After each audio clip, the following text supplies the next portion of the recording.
الصور مؤلمة ما في أعرضها. طفل عمره 6 سنين، فروة رأسه بينت، من جهة العين معضوض ومن نص الوجه كمان. يعني أصلا قوانين مواقع التواصل ما بتسمح لنا بعرض هذه الصور بالتفاصيل. بين منطقة سرعين والنبي شيت بالبقاع هاجمت مجموعة من الكلاب المسعورة طفل كان واقف أمام مكب نفايات عمره 6 سنين، وعضوا ونقلوه إلى المستشفى. والصور فعلا يعني مزعجة جدا.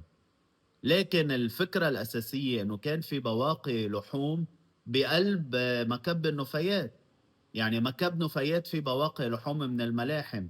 هيدي بواقي اللحوم بتجذب عادة الحيوانات، تحديدا الكلاب الشاردة.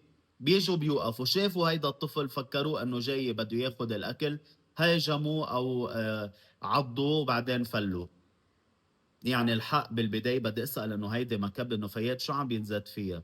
وتانيا البلديات ما بتعرف انه في حملة لمكافحة داء السعار أطلقتها وزارة الزراعة منذ شهور، بتأمن لقاح للكلاب الشاردة، وبتأمن أيضا بتعملهم عملية خصية، لأنه غالبا لما بيكونوا عم بيتحولوا إلى كلاب مسعورة. وعلى فكرة 10% بس من الكلاب الشاردة مسعورة، يعني نسبة قليلة جدا.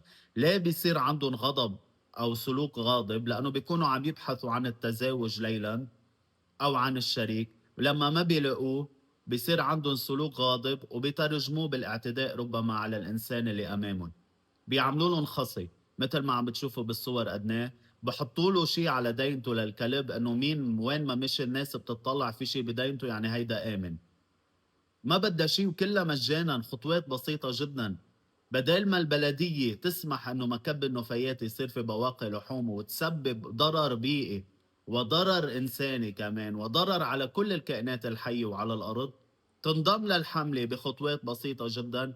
في اطباء بيطريين مشرفين وموجودين بهيدا الحملة وبأي وقت كان، وكلها خطوات مجانية كرمال نخلص بقى من هذه الأزمة اللي رح تصير أزمة وجودية. يعني ما بعرف يا جماعة، هذا التفلت وعدم التقيد بالقوانين وعدم التقيد بالمنطق العام، وبنسمع حوادث أليمة ليلا نهارا وما بصير في من بعد أي تحرك.